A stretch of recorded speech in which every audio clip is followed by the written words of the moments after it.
안녕하십니까. 한국공인회계사회 출판학술 국제팀장 최원혁입니다.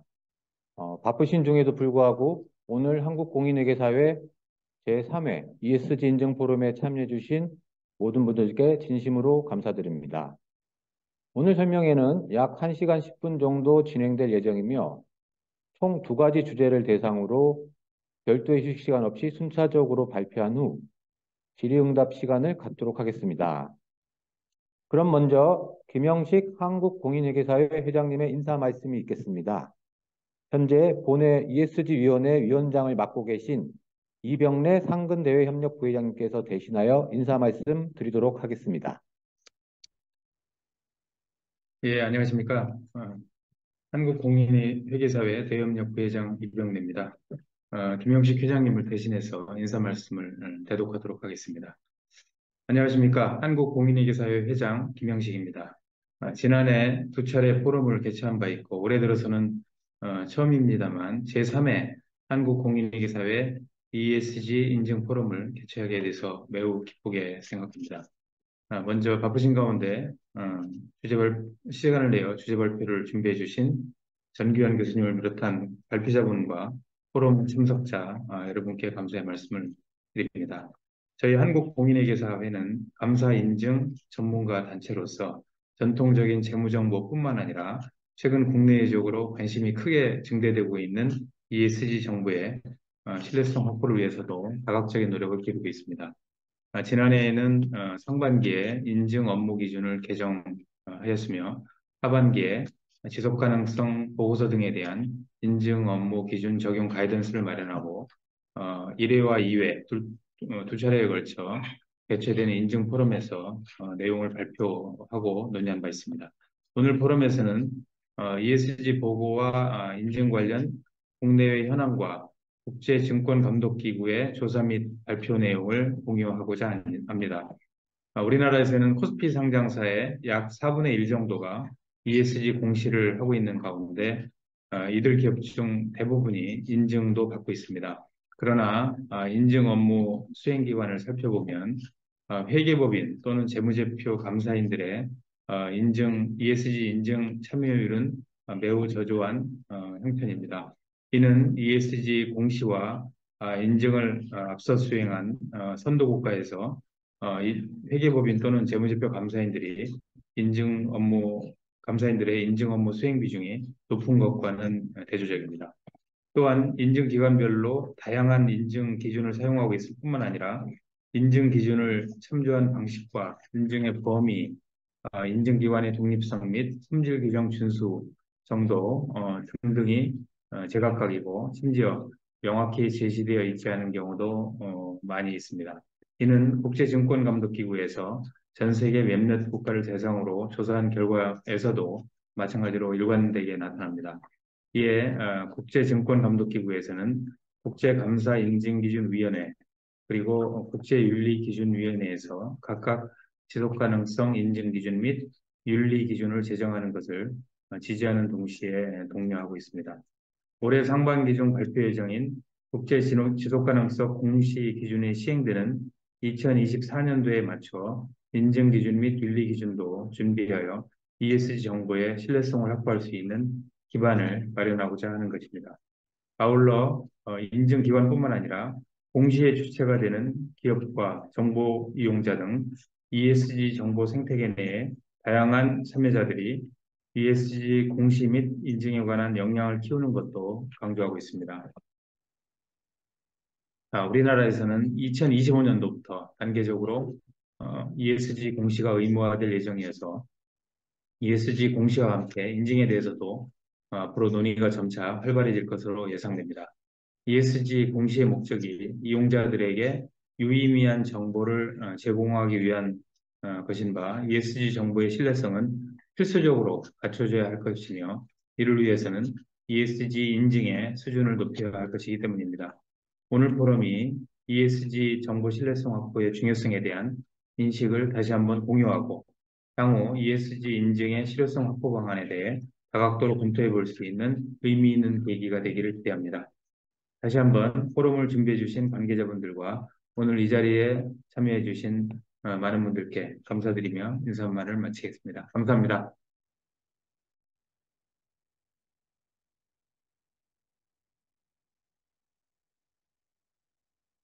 네, 감사합니다. 다음으로 주제 발표의 시간을 갖도록 하겠습니다.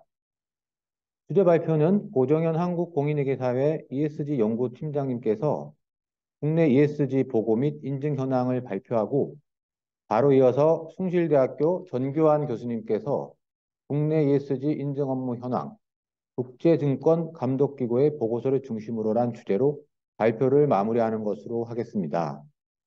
발표에 앞서 오늘 발표 자료는 우리의 홈페이지 공시자료실 ESG 자료실 게시판에 올릴 예정이오니 참조해 주시기 바랍니다.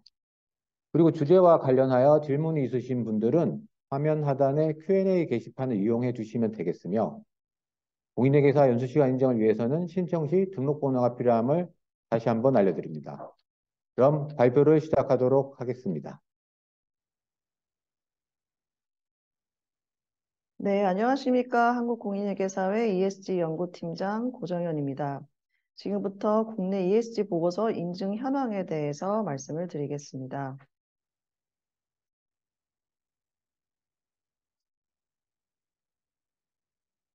네.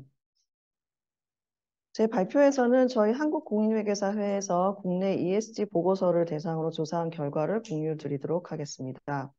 먼저 조사 대상 및 조사 항목을 말씀드리고 보고서 발간 건수, 보고서 작성 기준 및 프레임워크, 인증 기반, 인증 기준, 가치 측정 결과 공개 여부, 보고서 대상 시기 및 발행 시기, 피카프 가이드라인 여부를 말씀드리고 저희가 조사한 보고서 데이터베이스를 확인하실 수 있는 곳을 안내해 드리도록 하겠습니다. 먼저 조사 대상 및 항목에 대해서 말씀을 드리겠습니다. 저희가 조사한 대상은 코스피와 코스닥 상장사 2,300여 개사 중 22년에 지속가능 경영 보고서나 통합 보고서라는 이름으로 ESG 보고서를 발행한 경우를 대상으로 합니다. TCFD 보고서나 SASB 보고서, 환경 보고서처럼 특정 기준서나 특정 주제에 대한 보고서는 저희 조사 대상에 포함하지 않았습니다. 보고서는 다트 전자공시 시스템과 각 기업의 홈페이지에서 검색해서 찾았습니다. 조사는 발행 건수, 기업들이 보고서를 작성할 때 어떤 작성 기준이나 프레임워크를 사용하는지, 인증 기준은 어떤 것을 사용하고 어디서 인증을 받았는지, 그리고 가치 측정 결과는 공개를 하는지, 보고 대상 기관과 발행 시기는 언제인지, 그리고 마지막으로 피카프 가이드라인을 적용하는 경우는 얼마가 되는지를 살펴보았습니다. 보고서 발간 건수를 살펴보겠습니다. 이 그래프에서 보시는 바와 같이 코스피, 코스닥 상장사 약 2,300여 곳을 조사한 결과 2022년에 ESG 보고서를 발간한 건수는 총 222개였습니다. 이는 코스피, 코스닥 상장사 중 약 9.5%에 해당하는 수치로 높지 않지만 2020년 이후에 이렇게 크게 증가하는 것을 확인하실 수가 있습니다. 이를 코스피와 코스닥 상장사로 나누어 보시면 코스피 상장사 중에서는 25%가 ESG 보고서를 발간하였고 코스피 상장사 중에서는 1%만이 ESG 보고서를 발간 비율이 저조한 반면에 코스피 상장사는 상대적으로 ESG 보고서 발간을 활발히 하고 있는 상황입니다. 보고서 발간 건수를 자산 규모별로 한번 살펴보았습니다. 저희 나라는 2025년에 일정 규모 이상의 코스피 상장사부터 ESG 공시를 의무화하겠다고 금융위원회에서 발표를 하였기 때문에 여기서 자산 규모는 코스피 상장사만을 대상으로 하였습니다. 코스닥은 제외하고 코스피 상장사 200개사만을 대상으로 살펴보았습니다. 표에서 보시는 바와 같이 2조 원 이상 자산 규모가 2조 원 이상인 기업들 중에서는 59%가 ESG 보고서를 발간하고 있고 자산 규모가 적은 기업일수록 발간 비율이 낮아지는 것을 알 수가 있습니다. 만약에 자산 규모 2조 원 이상의 기업들에게 먼저 2025년에 ESG 공시를 의무화한다면 59%는 현재 준비가 되어 있다고 볼 수 있을 것 같습니다. 나머지 약 40%의 기업들은 향후 1, 2년 내에 서둘러 준비를 해야겠고 자산 규모 2조 원 이하의 기업들도 차차 준비를 해야 할 것 같습니다. 보고서 작성 기준 및 프레임워크를 살펴보겠습니다. 대다수의 기업에서 GRI 기준을 보고서 작성 기준으로 사용하고 있습니다. 그 다음으로는 TCFD 프레임워크와 SASB 기준을 많이 사용하고 있는데요. 이 기준은 2021년 초 글로벌 최대 자산운용 기업인 블랙록이 피투자 회사들에게 보낸 연례 서한에서 TCFD 프레임워크와 SASB 기준에 따라 보고서를 작성할 것을 요구한 이후에 그 사용이 크게 증가하고 있습니다. 이는 국내에서만 일어나는 현상은 아니고 국제적으로 동일한 추세입니다. TCFD 프레임워크와 SASB 기준은 6월에 발표 예정인 국제 지속 가능성 공시 기준의 토대가 되고 있는데요. 이 두 기준을 사용하고 있는 기업들은 향후 국제 지속 가능성 공시 기준을 적용할 때 다소 수월할 것으로 예상되기 때문에 TCFD 프레임워크와 SASB 기준의 사용이 증가한 것은 고무적인 것이라고 볼 수 있겠습니다.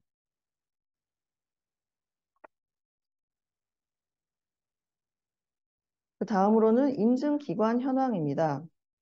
이 표에서 보시면 인증을 받지 않은 기관들은 약 7%로 보고서 발간 기업의 93%가 인증을 받았습니다. 저희 나라의 경우는 회계법인보다는 그 외의 인증기관에서 인증을 많이 하고 있습니다.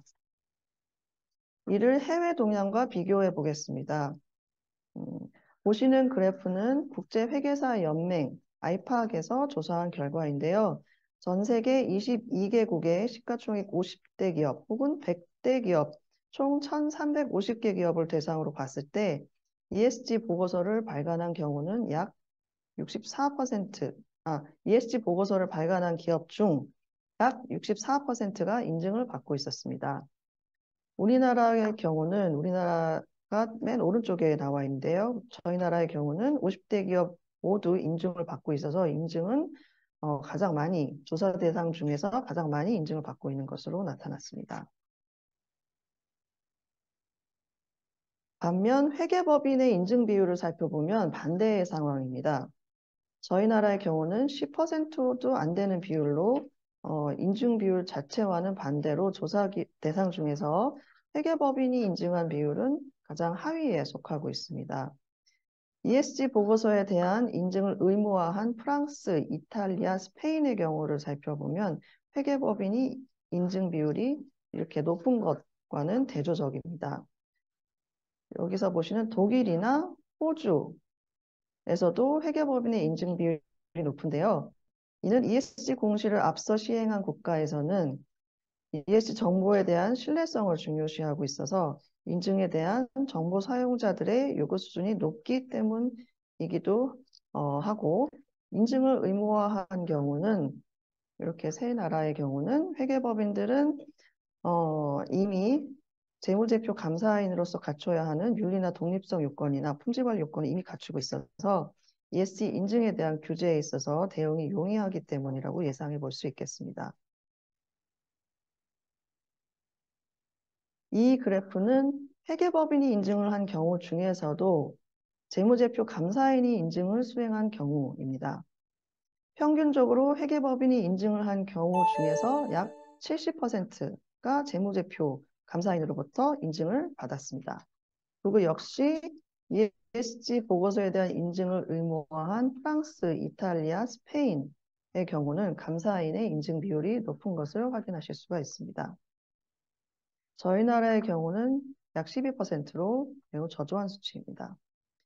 해외에서 감사인으로부터 인증을 받을 경우 재무 보고와 ESG 보고와의 연계성을 고려할 수 있을 뿐 아니라 감사인은 이미 인증 대상 기업을 잘 이해하고 있어 기업과 인증기관 양쪽의 업무 효율을 높일 수 있다는 점 등 장점이 많다고 이야기하고 있어 저희 나라에 시사한 바가 큰 것 같습니다.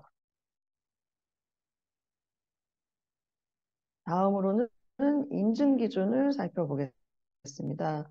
인증 기준으로는 저희 나라에서는 AL1000AS라는 인증 기준을 가장 많이 사용하고 있습니다. 국제 감사인증기준위원회에서 제정한 인증 업무 기준 ISA 3000에 따라 인증을 한 경우는 15건으로 약 7%에 해당하는 수치로 글로벌 평균인 70%보다는 매우 낮은 수준입니다. ISA 3000은 회계법인에서 많이 사용하는 인증 기준인데요. 저희 나라에서는 회계법인의 인증 비율이 낮기 때문에 이런 현상이 나타난다고 볼 수 있겠습니다.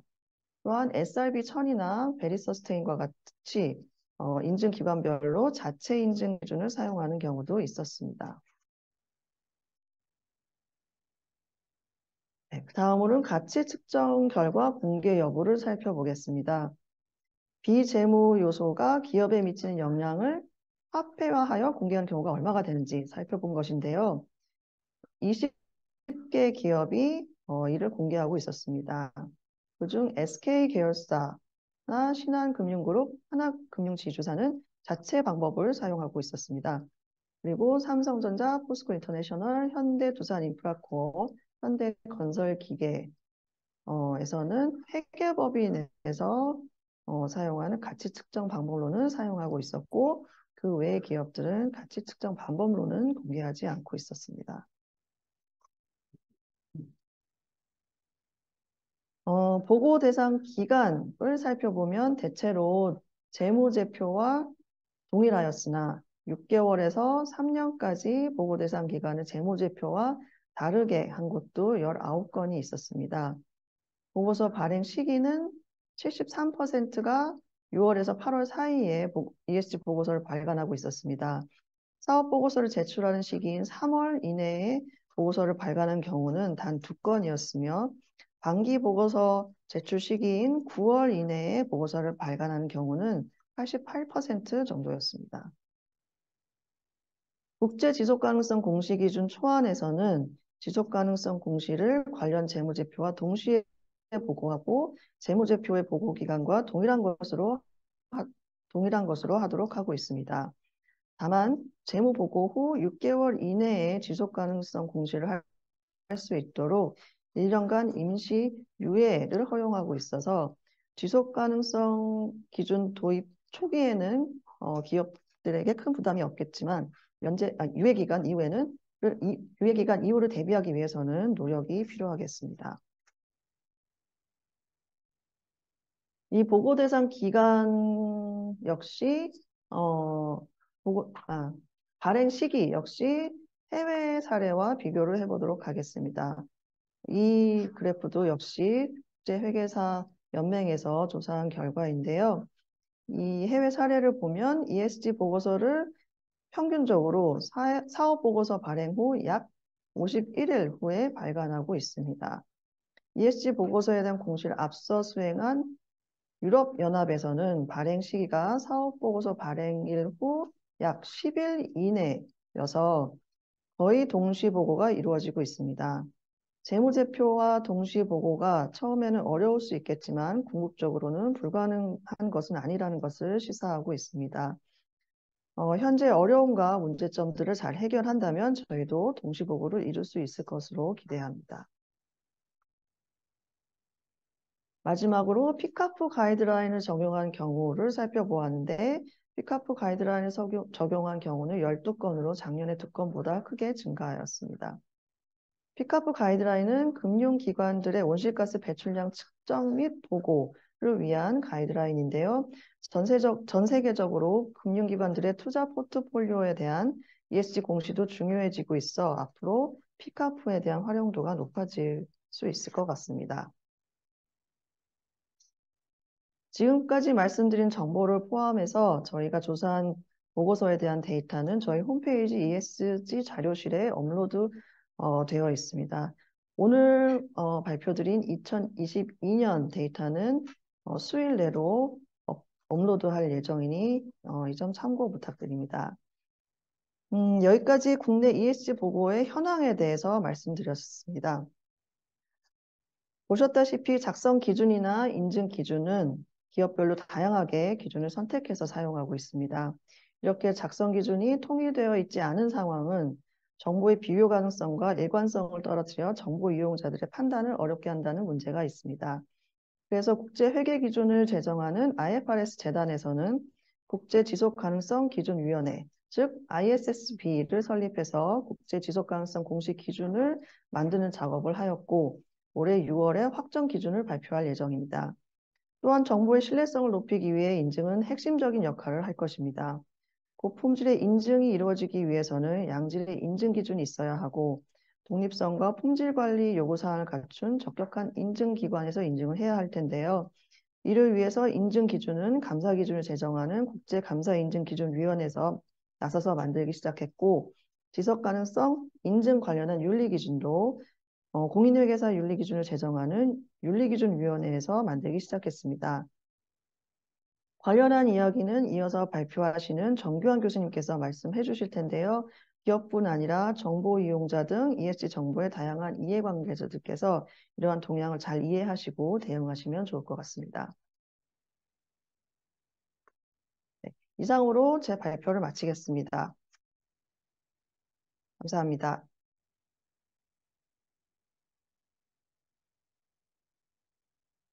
네, 안녕하십니까. 숭실대학교의 전교안입니다.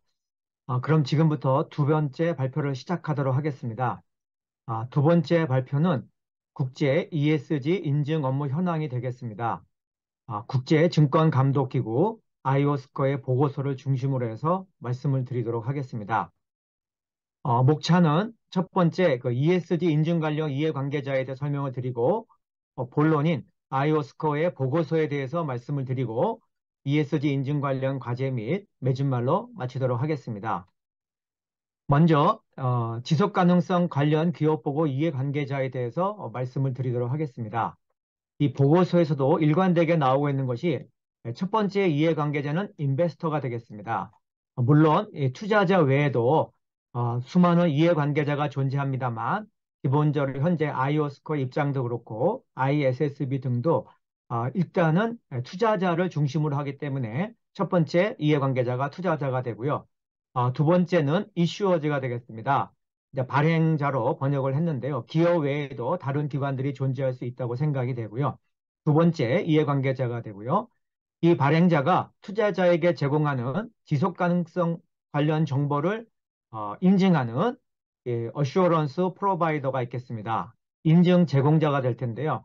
회계감사 기준에서는 인증인이라고도 표현하고 있는데 프랙티셔너라고 표현하고 있는데 이 보고서에서는 어슈어런스 프로바이더로 표현을 해서 인증 제공자라고 말씀을 드리겠습니다. 반복해서 나오는 것이 이 인증 제공자는 회계법인뿐만 아니라 non-audit firm을 포함하는 모든 인증 제공자를 포함하는 그런 개념이 되겠습니다. 그 다음에 기준 제정 기구가 되겠습니다. 스탠다드 세터가 되고요. 사실 잠시 후에 말씀드리겠습니다만 공시 기준은 지금 ISSB가 제정하고 있는데 이 보고서에서 말하는 기준 제정 기구는 기본적으로는 IAASB, IWASB와 IESBA, ISBA가 되겠습니다. 밑에 적어놓은 대로 IOSCO는 국제증권감독기구고요. 그동안에 감사 인증 기준을 만드는 국제감사인증기준위원회 IWASB가 있고 그다음 윤리 기준을 만드는 국제윤리기준위원회 ISBA가 있는데요. 이 두 개의 기준 제정 기구를 본 보고서에서는 기준 제정 기구로 정의하고 있습니다. 그리고 마지막으로 이해관계자로서 앞으로 소개해드릴 보고서를 작성을 하고 주도적인 역할을 하고 있는 IOSCO가 다섯 번째 이해관계자가 되겠습니다. 그러면서 이 보고서에서는 일관되게 이 다섯 개의 이해관계자를 중심으로 얘기를 하고 있고요. 마지막에는 이 발행자, 그 다음에 인증 제공자, 그 다음에 기준 제정 기구 이 세 입장에서 앞으로 어떠한 일이 진행되어야 되는가에 대해서 자세하게 설명을 하고 있습니다. 참고로 그동안에 기준을 제정했던 IASB하고 ISBA가 그동안에는 국제회계사 연맹 산하에 있었는데 지난달에 새로 설립된 국제윤리감사재단 IFEA로 이제 업무가 이관이 되었습니다. 그래서 흔히 3티어 스탠다드 세팅 모델이라는 표현을 쓰고 있는데요. 맨 위에 모니터링 그룹이 있고 이 모니터링 그룹을 구성하는 7개 기관 중에 IOSCO가 존재하게 되고요. 그 이하에 공익감독위원회 PIOB가 있고 그 밑에 국제윤리감사재단이 있으며 이 밑에 IASB와 이스바가 존재하겠습니다. 따라서 IOSCO가 직접적으로 이제 관여할 수 있는 기구는 이 두 IASB하고 이스바가 되겠습니다. 자, 그러면 지금부터 IOSCO 보고서에 대해서 요약 정리를 하도록 하겠습니다. 앞부분에서 주된 내용을 말씀드리고요. 뒤에 자세한 내용은 시간에 맞춰서 간단하게 말씀드리도록 하겠습니다. IOSCO는 지난 3월 28일 날 보고서를 발표를 했는데요. 그 제목이 지속가능성 관련 기업 보고를 위한 글로벌 어슈어런스 프레임워크를 개발하기 위한 어떤 국제적인 작업의 보고서다 이런 표현을 쓰고 있습니다. 여기서 말하는 글로벌 어슈어런스 프레임워크, 글로벌 어슈어런스 프레임워크이라는 것은 이 보고서에서는 이 어슈어런스 스탠다드, 즉 IAASB가 만드는 인증 기준과 그다음 윤리 기준이 되겠습니다. 그러면 항상 독립성을 포함하는 것으로 표현을 하고 있는데요. IAASB에서 만드는 인증 기준과 이스바에서 만드는 독립성을 포함한 윤리 기준, 이 두 가지 기준을 글로벌 어슈어런스 프레임워크로 표현을 하고 있습니다. 그러면서 반복해서 나오는 얘기가 이 프로페션 애그노스틱 스탠다드 세팅이라는 표현을 쓰고 있습니다. 즉, 직업과는 관계없이 모든 인증 제공자에게 적용 가능한 기준이다. 따라서 OD펌이건 난 OD펌이건 모두 적용할 수 있는 그러한 기준을 만드는 것을 목표로 하고 있다라고 되어 있고요.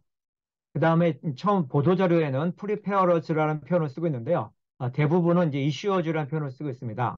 발행자와 투자자 그리고 인증 제공자 이 셋을 이제 스테이크홀더 그룹이라고 표현을 하고 있고요.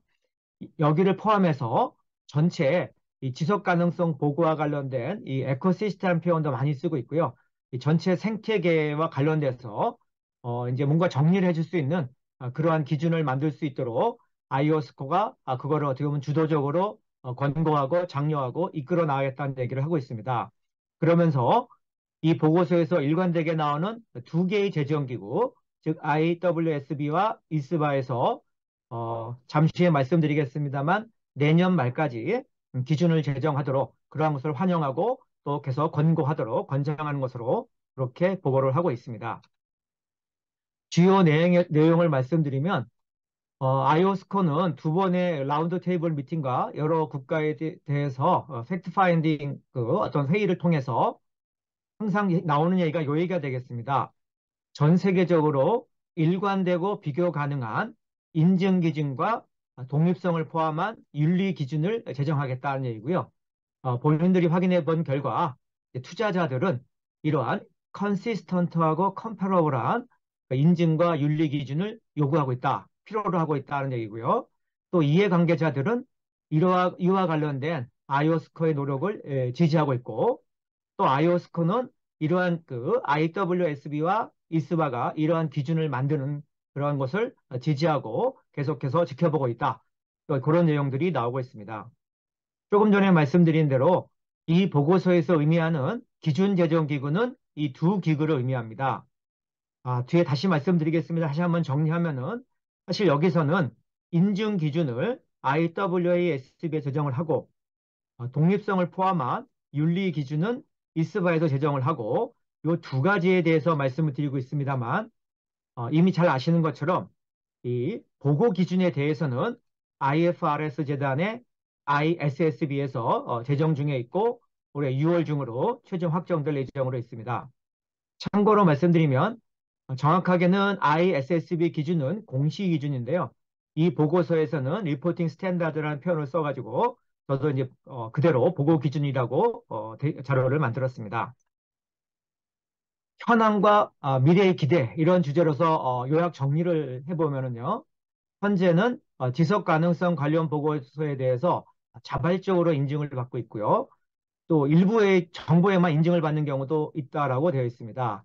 예를 들면 온실가스 배출량이라든지 TCFD 권고안에 의한 보고 이 부분에 대해서만 인증을 받는 것도 있고 대기업들이 많이 받으며 대부분은 그 제한적 확신 수준의 인증, 제한적 확신이라고 표현을 했는데요.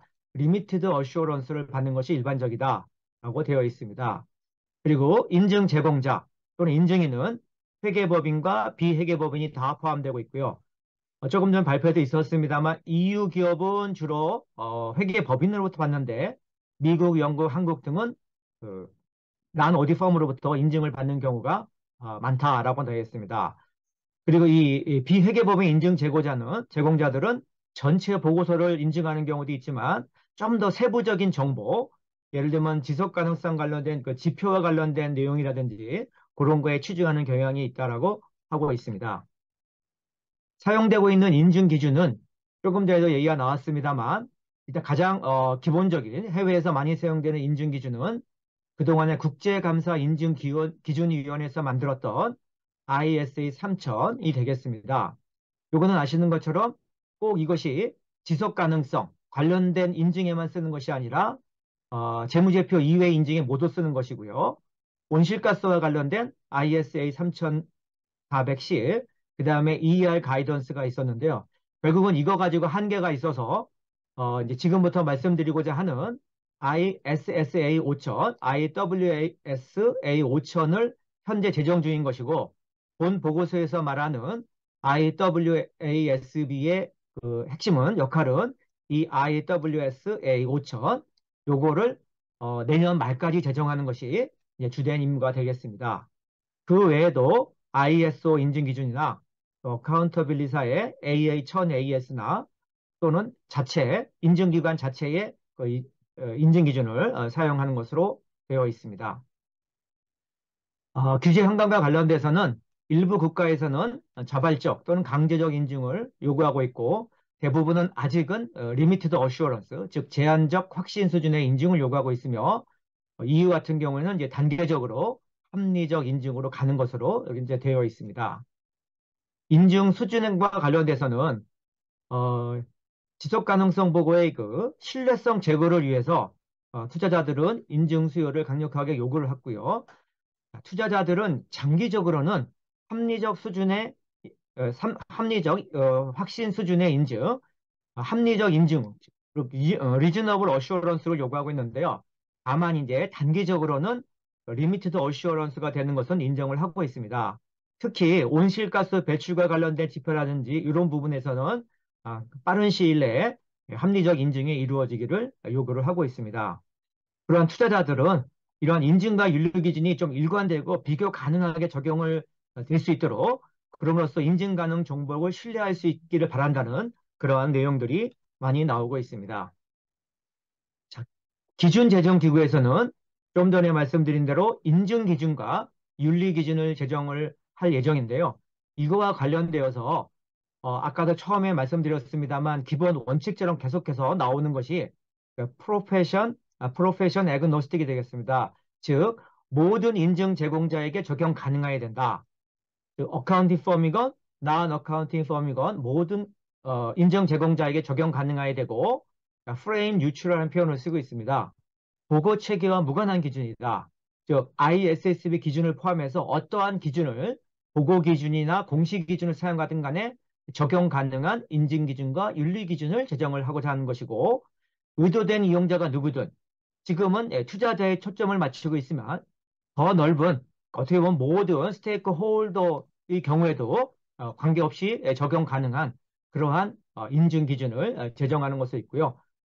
반복해서 말씀드립니다만 IOSCO는 이러한 기준 제정 기구들이 타임라인에 의해서 기준 제정하는 것을 적극 환영을 하고 있습니다.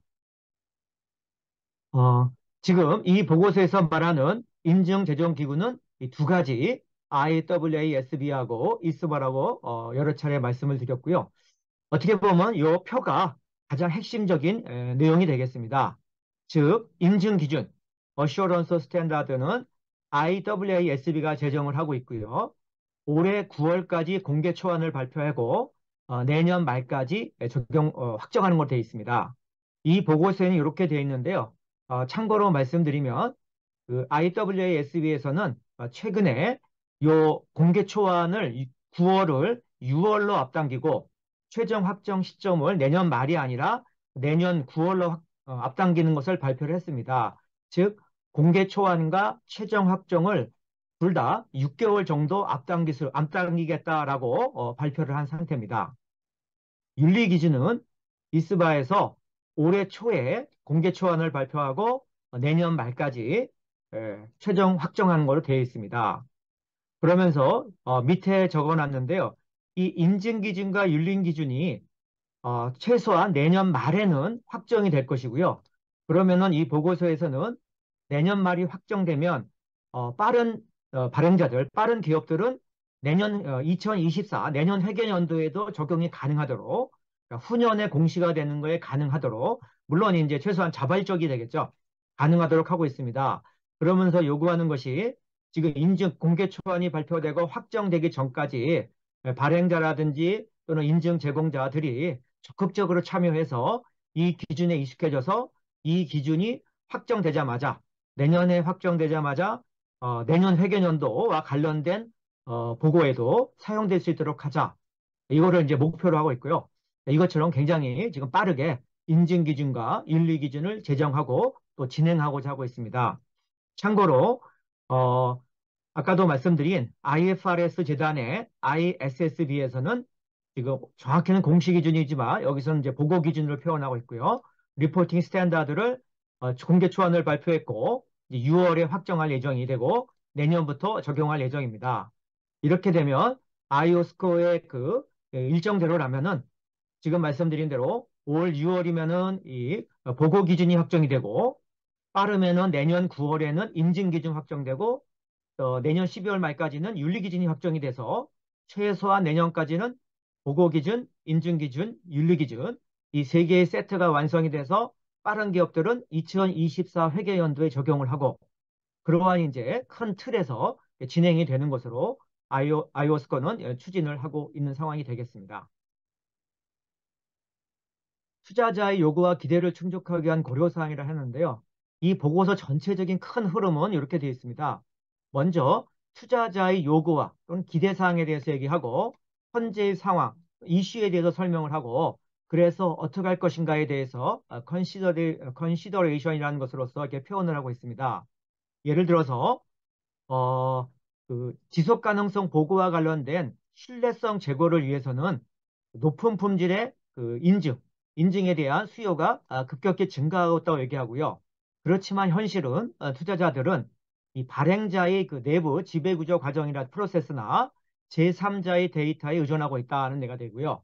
따라서 이 타임리 프로그레스 적시 진행 이러한 일정들이 적시에 제대로 진행이 돼야 되고 그러기 위해서는 어떠한 업무나 활동을 해야 되는가에 대해서 기술하고 있습니다. 요거의 항상 기본 전제는 처음에 말씀드린 대로 직업과 무관한 기준이 된다는 것을 기본 전제로 해서 얘기를 하고 있습니다. 두 번째로 말씀드린 대로 단기적으로는 그 제한적 인증, 제한적 확신 수준의 인증이 어쩔 수 없지만 궁극적으로는 합리적 인증, 장기적으로는 합리적 인증이 되어야 된다.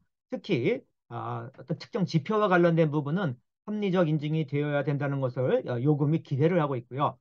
그러다 보니까 이 데이터의 퀄리티라든지 forward-looking information이죠. 미래 전망 정보 또는 재무제표와의 연계성 등 이런 부분에 대해서 개선이 있어야 된다는 얘기가 되고요. 따라서 챌린징 이슈가 어떤 건지 그리고 그것을 어떻게 해결해야 될지를 기술하고 있고 재무제표, 재무보고와 연계성에 대해서도 설명을 하고 있습니다. 그리고 말씀드린 대로 고품질의 인증 업무를 위해서는 이 컨시스턴트하고 일관되고 컴파러블한 비교 가능한 인증 기준과 윤리 기준이 있어야 된다는 것을 투자자들이 요구하고 있는 상태고요. 그런데 현재는 그 인증이 어떻게 수행되는지, 그다음에 인증 제공자의 타입은 어떤지, 그다음에 인증의 퀄리티라든지 또는 수준 같은 이런 거에 대한 것이 명확하지 않다. 따라서 이 투명성을 확보해야 된다라고 이제 언급을 하고 있고요. 그리고 이러한 모든 것들을 위해서는 제가 역량 제거 활동이라고 표현을 했는데요. 커패시티 빌딩이 필요하다. 특히 그 신흥시장이라든지 중소기업 등을 대상으로 해가지고 이러한 것을 도입할 수 있는 역량을 갖추도록 여러 가지 노력이 필요하다. 이러한 것을 얘기를 하고 있습니다. 금방 말씀드린 대로 이 큰 틀에 보면은 이런 식으로 진행을 하고 있고요. 그러면서 마지막에 나오는 얘기가 그래서 아이오스코의 역할이 어떤 것인가를 다시 한번 얘기를 하고 있습니다. 지금까지 말씀드린 이런 것들이 적시에 진행될 수 있도록 환영도 하고 권장도 하고 권고도 하는 그 역할이고요. 그 다음에 이러한 일들이 제대로 이루어질 수 있도록 조금 전에 말씀드린 대로 ISSB에 의한 보고 기준, IAWASB에 의한 인증 기준, 이스바에 의한 독립성을 포함한 인증 기준들 이런 것들이 제대로 이 세 가지 세트가 제대로 형성이 돼서 어떠한 그 이해관계자들 하나로 모으는 구심점 역할을 하는데 아이오스코가 적극 노력을 하겠다. 그러한 얘기들을 해주고 있습니다. 그러면서 전체 이런 지속 가능성과 관련된 생태계의 역량 제고 활동을 펼칠 것이고 그리고 이것이 각국에서 잘 정착될 수 있도록 각국의 증권 감독 기구와 협력을 하겠다라는 것이 이제 아이오스코의 역할로서 나와 있습니다. 그러면서 보고서에서는 현황에 대해서 설명하고 처음에 말씀드렸던 요 5개의 이해관계자, 투자자, 발행자, 인증 제공자, 기준 제정기구, 증권감독기구를 중심으로 해서 이 5개의 그 기구가 어떠한 역할을 해야 되는가에 대해서 설명을 하고 있습니다. 지금부터는 이제 구체적인 내용이어서 조금 간단하게 설명을 드리도록 하겠습니다. 첫 번째 발표에서도 나온 것처럼 2023년도, 즉 2021년을 분석 연도로 한 IFAC의 보고서에 의하면은 지속가능성 보고서를 공시한 기업은 95%고요. 인증받은 기업은 64%가 되겠습니다. 그리고 어카운팅 펌으로부터 받은 기업은 57% 이렇게 되겠습니다. 다만 조금 전에도 말씀이 나왔는데요. EU 기업은 오디 펌으로부터 대부분 인증을 받는데 미국, 영국, 한국은 난 오디 펌으로부터 인증을 받고요. 그 중에서도 보면은 미국은 오디 펌으로부터 인정받은 것이 15%고 영국은 36%인데 한국은 우리나라는 8%로서 가장 낮은 수준인 것으로 그렇게 나오고 있습니다.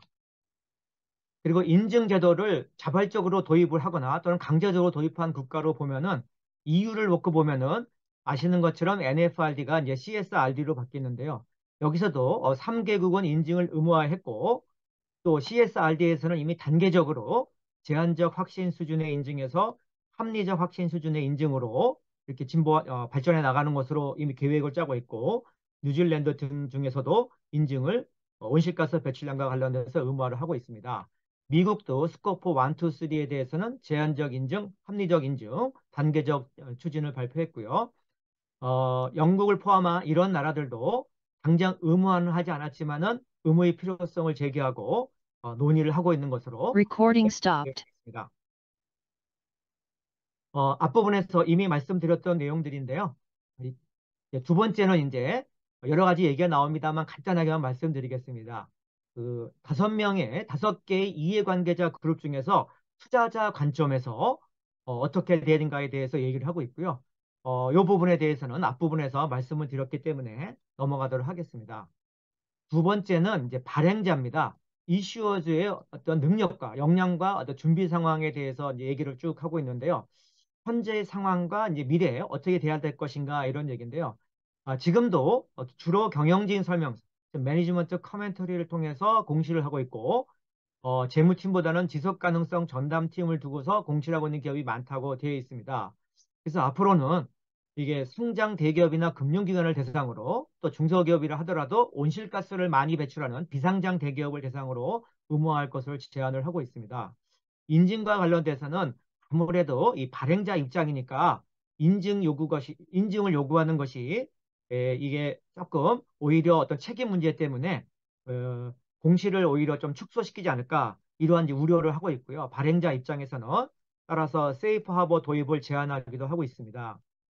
그리고 아무래도 발행자 입장이니까 독립적인 인증은 지지하지만은 그 책임이 좀 커질 수 있는 합리적 인증보다는 제한적 인증을 원하고 있습니다. 세 번째 이해관계자죠. 어슈어런스 프로바이더, 즉 인증 제공자 입장이라고 볼 수 있는데요. 이미 앞부분에서 설명드린 것처럼 현재는 제한적이죠. 리미티드 어슈어런스가 대세고요. 어카운팅 펌과 나안 어카운팅 펌이 공존을 하고 있는 상황이고 아무래도 인증 기준도 여러 가지로 지금 조금 혼란스럽게 여러 가지가 사용되고 있는 상황이 되겠습니다. 다만 이 보고서에서는 윤리와 독립성 기준도 나오지만 이제 품질 관리 기준에 대한 내용도 이 부분에서 언급을 하고 있는데요. 오디펌은 그 아이팩에서 만든 이러한 기준들을 사용하고 있는데 난 오디펌의 경우에는 여러 가지 기준을 써서 특히 난 오디펌의 경우에는 이 윤리 독립성, 특히 품질 관리 기준에서 비교 가능성이 낮고 투명성이 좀 낮다라는 그러한 이제 우려를 표명을 하고 있습니다. 이미 아시는 것처럼 이런 관련 지속 가능성 정보에서 제일 중요한 것 중에 또 걱정스러워하는 거 발행자들은 포워드 루킹 데이터죠. 미래 전망 정보하고 그다음에 이제 숫자가 아닌 내러티브 인포메이션이죠. 서술적 정보. 이것이 아마 핵심이 될 텐데 또한 이것의 인증 문제에 대해서도 조금 고민을 하는 것으로 그렇게 나오고 있습니다. 그 다음에 이제 네 번째입니다. 기준 제정 기구. 기준 제정 기구의 입장인 것이고요. 아까 두 가지 기구가 있다고 했는데요. 말씀드린 대로 그 IAASB는 ISSA 5000 요거를 좀 제정 중에 있는 것이고요. 요거의 기본적인 목적은 공익적 요구에 부응하고 말씀드린 대로 모든 지속 가능성 상황이고 직업과는 관계없는 모든 인전 제공자가 적용 가능한 이런 걸 지향을 하는 것이고 이를 위해서 제한적 인증과 합리적 인증에 대해서 논의하고 있고 전체적인 인증 업무의 수에 대해서 논의하고 있고 우선순위를 6개를 제시하고 이런 거에 대해서 초점을 맞추어서 얘기를 하고 있습니다.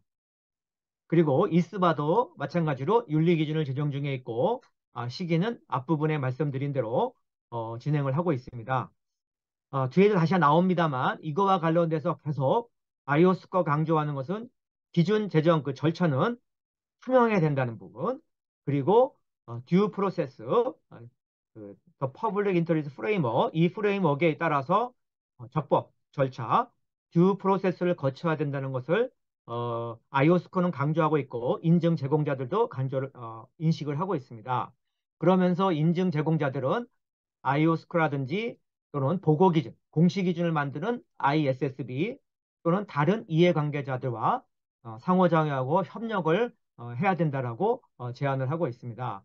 뭐 계속 나오는 것이요. 지금 이 보고서에서의 핵심은 인증기준하고 윤리기준이긴 합니다만 이 인증기준과 윤리기준이 제대로 정착이 되기 위해서는 지금 ISSB가 만들고 있는 보고기준, 이 공시기준이 명확하게 잘 돼야 되고 이것이 돼야지만이 인증기준과 윤리기준과의 연계성이 있어 잘 이루어지게 될 것이고요.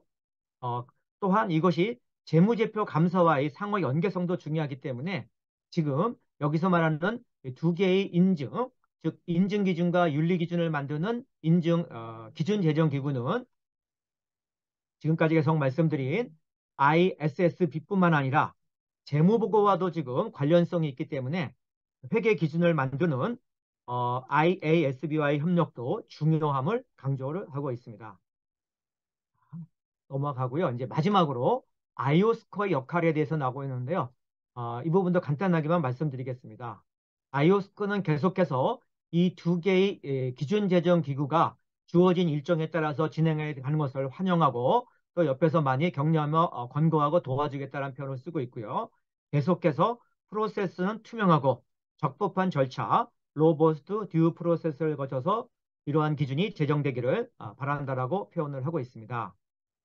그리고 이러한 세 가지 기준, 보고기준, 인증기준, 윤리기준이 제정 과정에서 어떤 이해관계자 지원활동, 아웃리치를 계속해서 하고 또 필요하면 IFRS 재단과 디지털 텍사노미 개발 등 꼭 이것이 ISSB뿐만 아니라 IASB하고도 협력을 해서 진행을 하겠다라고 제안을 하고 있습니다.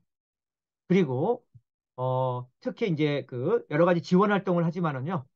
특히 이제 중소기업과 이머징 마켓, 신흥시장을 중심으로 해서 여러 가지 교육 기회를 제공하는 등 해서 이 기준이 적용되면은 이런 데서도 빨리 적용할 수 있도록 또 넓게 보면 전체 지속가능성 생태계를 통해서 여러 가지 지원 활동을 할 것이며 각국의 증권감독기구와도 협력할 것을 제안을 하고 있습니다. 그러면서 이 부분은 뭐 지금까지 쭉 말씀을 드렸으니까 설명을 생략할 텐데요. 주된 이해관계자인 발행자와 인증 제공자, 기준 제정 기구를 중심으로 해서 맨 처음에 말씀드렸던 일종의 프레임워크 있었죠. 직업과 무관한 기준을 만들고 적시에 진행하고 업무와 활동, 과제 해결, 연계성, 투명성, 역량 제거 활동 요 부분에 대해서 지금까지 말씀드렸던 거를 하나의 표로 정리해서 이런 식으로 추진을 해 나가자 이렇게 제안을 하고 있습니다. 여기까지가 아이오스코 보고서에 대한 내용이었고요. 나머지는 간단하게 말씀드리겠습니다. 인증 관련된 과제로서 논문들에 의하면은 이 인증 시장은 지속 가능성 보고의 인증 시장은 경쟁 시장이고 여러 주제가 다양하고 어떤 개정화되지 않기 때문에 분석적 엄격성이 부족하고 여러 가지 기준이 아직은 부족하다. 또 핵심적인 것 중에 하나가 인증 보수도 아직 낮은 단계다라는 것을 지적을 하고 있고요. 우리가 인증이 되면은 결국은 누구를 대상으로 인증할 것인가? 인증 제공자, 인증인에 대해서 어떻게 볼 것인가? 인증 범위, 성격, 인증 기준, 보고서 양식, 인증 보도 등등등 여러 가지들이 많이 논의될 필요가 있다라고 생각이 됩니다. 그리고 이 경영자분과 ESG 보고와 관련된 뭐 독립성 문제라든지 또 재무보고와 비재무보고의 통합, 공시 위치 등 여러 가지로 논의해야 될 문제가 많다라고 생각이 됩니다. 그래서 마지막으로 맺은 말로서 말씀을 드리면은 결국은 이게 신뢰할 수 있고 비교 가능하고 일관된 정보를 산출해야 된다고 생각됩니다. 즉, reliable, comparable, consistent 정보가 산출돼야 되고 이러기 위해서는 ESG 인증이 굉장히 중요하다고 생각이 되고요. 따라서 정도의 시기의 문제일 뿐이지 결국은 마지막에 제가 써놨는데요. 이 지속가능 인증은 우리나라도 시기의 문제일 뿐이고 지속가능성 인증 도입에 대한 준비가 필요하다고 생각이 되고요. 아이오스코를 중심으로 해서 빠르면 내년부터 시행이 되기 때문에 우리도 이에 대한 준비가 필요하다고 생각이 됩니다. 예, 이상으로 제 발표를 마치도록 하겠습니다.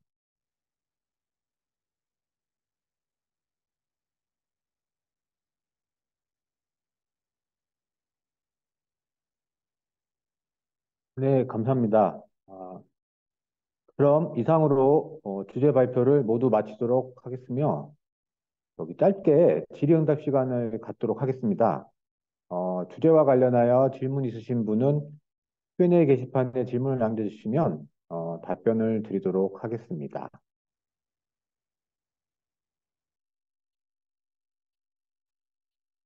네, 질문이 없으시면 지금 질문하기 게시판에 저희 참여자들께서 질문해 주신 부분은 저희가 게시판에 답변을 적어드렸는데요. 그중 한 가지만 이 자리에서 다룬다면 한 분이 저희 네, 한 분이 지속가능 경영 보고서 제작과 인증을 턴키로 맡기는 관행에 대해서 말씀해 주셨는데요. 그 턴키 관행이라는 것은 같은 업체에서 지속가능성 경영 보고서를 작성도 하고 인증을 하는 것도 같이 하는 거를 이야기하는데요. 이 관행은 사실 제가 듣기로는 최근에는 존재하지 않고 예전에 지속가능 경영 보고서 작성이 시작됐을 무렵에 많이 있었던 관행이라고 들었는데 현재도 이런 관행이 있다 그러면 사실 상당히 좀 충격적인 이야기인데요. 이런 턴키 관행은 인증 업무의 품질을 떨어뜨리는 가장 대표적인 잘못된 관행입니다. 아직까지는 ESG 공시나 인증이 저희 나라는 의무화가 되지 않아서 인증기관에 대한 규제가 없는 상황이라 혹시 이런 관행이 아직도 존재할지 모르겠는데요. 일단은 여기서 인증 업무의 품질을 높이고 공시정보의 신뢰성을 높이기 위해서는 ESG 정보 공시뿐만 아니라 인증을 의무화할 필요도 있고 또 인증기관에 대한 규제를 도입할 필요도 있을 것 같습니다. 네, 그런 규제나 의무화가 도입이 될 때까지는 기업이나 정보위원자 분들과 같은 이해관계자 분들께서 인증에 대한 역할과 필요성에 대해서 잘 이해를 하시고 적격한 인증기관을 잘 판단해서 선택해서 사용하셔야 될 것 같습니다. 네.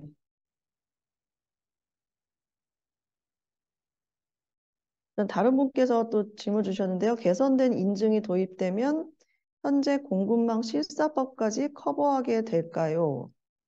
라고 하셨는데, 좀 어려운 질문인데, 일단, 인증은, 이제 보고서에 대한 인증은 그 작성된 보고서가 이제 준거 기준에 따라 맞게 작성이 되었는지를 인증을 하는 것으로 보고 있고요. 공급망 실사법은 실사 지침, 이후의 공급망 실사 지침이라고 지속 가능성 실사 지침이라고 이제 공식적으로는 얘기하는 것 같은데 그것은 이제 기업에서 그 공급망처럼 이렇게 가치 사슬에 있는 기업들이 이제 그 ESG 관련 규제나 ESG 관련 활동을 제대로 하고 있는지를 실제로 이제 조사를 하도록 하는 것이어서 이거는 좀 별개의 업무인 것 같습니다.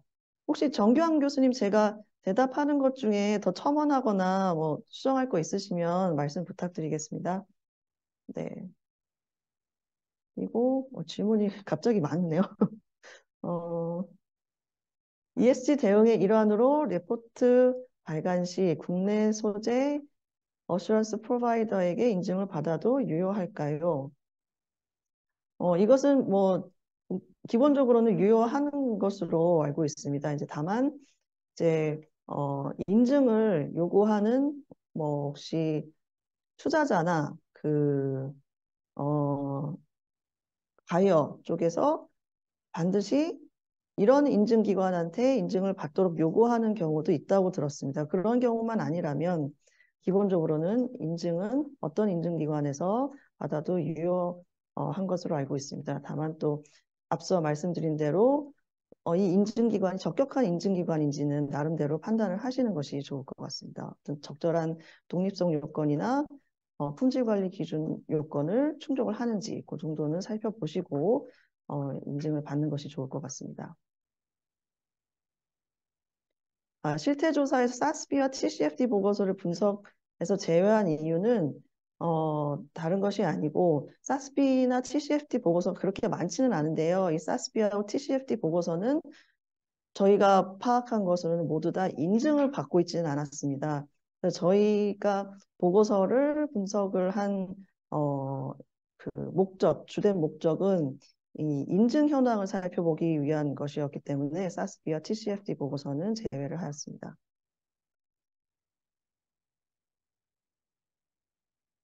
네, 또 오늘 들으니 ESG 업무 체계를 공시, 평가, 인증 이렇게 생각하면 되나요? 평가는 ESG 경영 자체에 대한 것, 인증은 보고서에 대한 것으로 이해하면 되나요? 제 생각에는 맞는 것 같습니다. 네. 네, 평가는 이 기업이 ESG 경영을 얼마나 잘 하는지 그 성과에 대해서 이제 등급을 매기는 것으로 그래서 ESG 레이팅 프로바이더라고 얘기를 많이 하고요. 인증은 이제 말씀드린 대로 보고서가 준거 기준, 예를 들면 GRI나 SASB나 이런 것들, 그리고 이제 향후에는 ISSB에서 이제 발표하는 이제 지속 가능성 공식 기준이 될 수도 있을 텐데요. 그런 준거 기준에 맞게 작성이 되었는지를 인증하는 것으로 이해하시면 될 것 같습니다. 예, 제가 그 부분을 조금 보충해서 말씀을 드리면요. 지금 잘 말씀을 해주셨고요. 제가 보기엔 그렇습니다. 그러니까 일반 경영 활동이랑 뭐 똑같이 보시면 되는데요. 일반 ESG 경영 자체를 하고 그거를 이제 보고서를 만드는 거고요. 그 보고서가 신뢰할 수 있는지 없는지에 대해서 인증을 하게 되는 것이고, 그다음에 사실 평가는 ESG 경영 활동에 대한 평가가 될 텐데요. 다만 우리가 신용평가 같은 경우도 그 회사의 경영 활동에 대해서 평가를 하긴 하지만은 이 재무제표가 주된 정보원인 것처럼 이 평가를 할 때도 ESG 경영을 평가하지만은 그 ESG 보고서 그 공시가 제대로 되고 그 신뢰할 수 있는 공시가 돼야지 평가하고 그러니까 평가를 할 때 ESG 경영 자체도 중요하지만은 ESG 보고서가 주된 정보원으로서 신뢰할 수 있는 정보원으로서의 역할을 할 수 있기 때문에 반드시 평가가 그 ESG 경영 자체에 대한 건 맞는데요. 또 인증은 보고서에 대한 것은 맞지만은 이 인증된 보고서가 있어야 ESG 평가가 제대로 이루어질 수 있다. 아마 이렇게 생각을 해주시면 좋을 것 같습니다. 그리고 말씀 주신 합리적 인증, 합리적 확신 수준의 인증과 사실 제한적 확신 수준의 인증에서 그냥 합리적 인증, 제한적 인증이라고 표현을 했는데요. 약간 러프하게 생각하시면 합리적 인증은 우리 재무제표에서의 감사로 보시면 될 것 같고요. 그 다음에 제한적 인증이라는 것은 검토 수준, 좀 소극적 확신 정도 수준이라고 보시면 될 것 같습니다. 따라서 합리적 인증을 하게 되면 그러니까 발행 기업이나 인증 제공하는 제공자들도 좀 법적인 책임이 커지는 대신에 좀 더 이제 엄격하게 인증을 해야 되는 그런 사항이 있을 거라고 생각이 됩니다. 또 그런 말씀들을 드릴 수가 있을 것 같고요. 그다음에 그 지금 말씀해 주신 그다음 질문이 온실가스 배출 관련된 S2 이후에 다른 ESG 이슈들의 기준 제정도 글로벌 기준으로 만들어질 수 있을까요? 라고 설명이 되어 있는데요. 아마 그렇게 될 거라고 생각이 되고요. 지금 ISSB도 일반 기준인 S1 그리고 기후 기준인 S2를 먼저 만든 것이지 나머지 기준들도 지금 어떠한 걸 우선순위로 할 것인가에 대해서 이미 다 논의가 되고 있고요. 아마 계속해서 기준이 나와서 조금 시간은 걸리겠습니다만 시간이 지나면은 풀 세트가 완성이 될 거라고 그렇게 생각이 됩니다.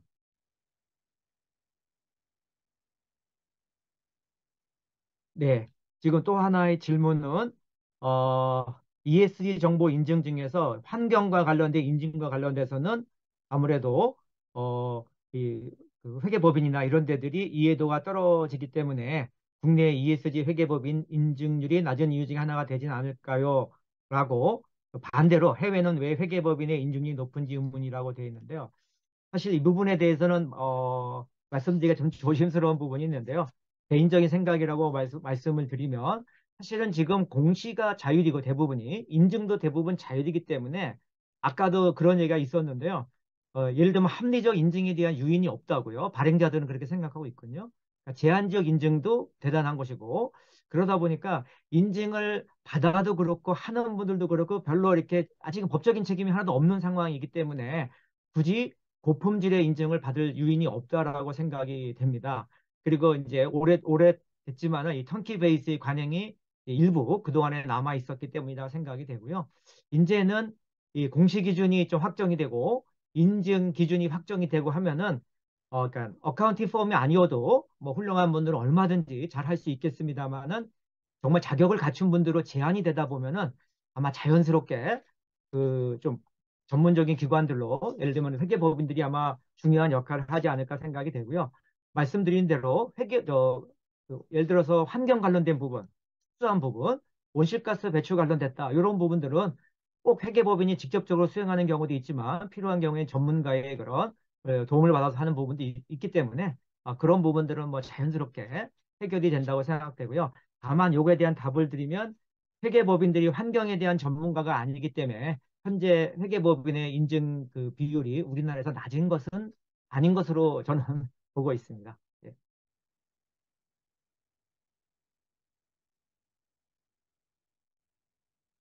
네, 턴키 방식 관련해서 현재 ESG 보고서를 발간하는 기업들 상황에서는 인증 업무가 보고서의 작성과 엄격히 분리된 상황인가요? 이에 대한 현황 정보가 있으신지요? 라고 질문 주셨는데요. 이에 대한 현황 정보가 전수조사된 것이 있지는 않습니다. 이제 인증 기관을 그러니까 보고서를 작성한 기업에서 인증을 받은 경우에 인증 보고서에 인증 기관이 어딘지 나와 있기 때문에 그것은 이제 전수조사가 되는 상황인데요. 보고서 작성을 어디서 했는지는 정확히 명시하고 있지는 않아서 저희가 다 조사할 수는 없었고요. 네, 다만 저희가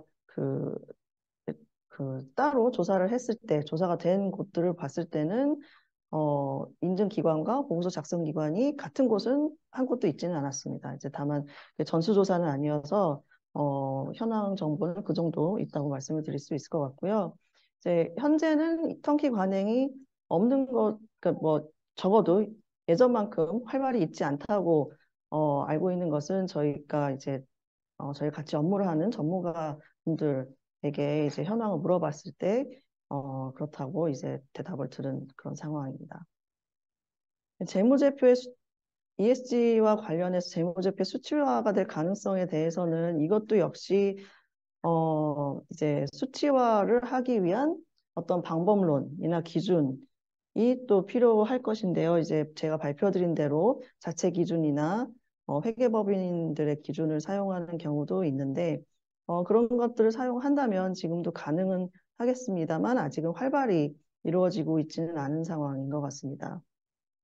이제 그 정보 이용자들의 요구가 많아진다면 이거는 늘어날 가능성이 있을 것으로 보고요. 또 비재무 정보와 재무 정보의 연계성이 또 점점 중요시 된다면 또한 그 활용도가 높아질 것으로 생각을 하고 있습니다.